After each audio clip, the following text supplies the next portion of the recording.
दर्शक बंधु एबे महिला चाषी सरकार आनिले बड़ उपहार।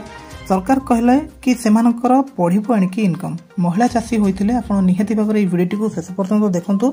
सरकार कले बड़ घोषणा, डबल हेबो एणिकी तांकर इनकम महिला चाषींकर। कोन रहिछि संपूर्ण खबरटी आसंतु आज वीडियो माध्यम जानिबा। वीडियोटी को शेष पर्यंत देखंतु। चैनल को नुआ आसले चैनल को मध्य सब्सक्राइब करंतु। आगामी दिन में सरकार को तरफ जहाँ भी किसी छोट बड़ अपडेट आसुछि हम चैनल माध्यम रे आपण देखिबा को पाई परिबे।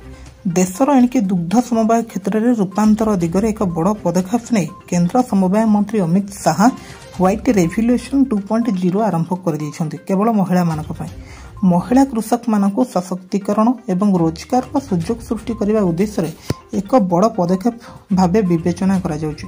जेमति कि महिला माने सशक्तिकरण होई परिबे, निज रोजगार करि परिबे, सेथिपई एक योजना आरंभ होइछि। चारोटी मुख्य क्षेत्र उपर ध्यान दिया जाउछि। महिला चाषी को एणिकी सशक्त करिबा, दुग्ध उत्पादन वृद्धि, दुग्ध भित्तिभूमि मजबूत करिबा एवं दुग्ध रप्तानी को प्रोत्साहित करिबा मोदी सरकार द्वारा तृतीय कार्यालय प्रथम 100 दिन आरंभ होइथिबा तीनोटी पदक्षेप मध्यरु एही कार्यक्रम अन्यतम रहिछि।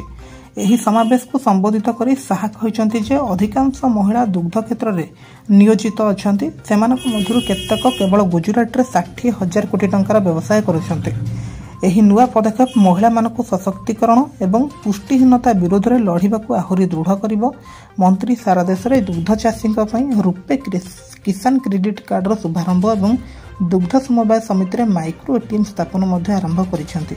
यह व्यतीत से 67,930 पीएससीएस एवं कंप्यूटरीकरण पर एसओपी जारी करिसेंति। आसंता 5 वर्ष मध्य दुग्ध समवाय समिति द्वारा दुग्ध क्रय को 50% वृद्धि करने सरकार एक लक्ष्य रही। एही योजनार 1 लाख नुआ तथा विद्यमान जिला समवाय समिति, बहुमुखी जिला समवाय समिति और बहुमुखी सीएएसपी गठन एवं मजबूत अंतर्भुक्त जहाँ आवश्यक भित्तिभूमि सहित दुग्ध मार्ग सहित संयुक्त हेब। प्रारंभ में जातीय दुग्ध विकास बोर्ड एनडीडीबी एही उत्स को निजस्व उत्स अर्थ प्रदान करिवो। 1000 एम पैक प्रति 40,000 टंका प्रदान कराजिवो बोली सरकार कहउछन्ति। एही कार्यक्रम पई संपूर्ण बजेट सहायता निश्चित करथिबा बेले सरकार को एक प्रमुख प्राथमिकता थिबा शाह कहउछन्ति। व्हाइट रेवोल्यूशन 2.0 पर्याप्त बजेट सहायता पाइब कि नहीं अनेक लोक भयभीत अछन्ति। सरकार यह एक प्राथमिकता क्षेत्र होइतिबारु मु एथिपई संपूर्ण बजेट सहायता निश्चित करुछि बोली कहा जाउछि।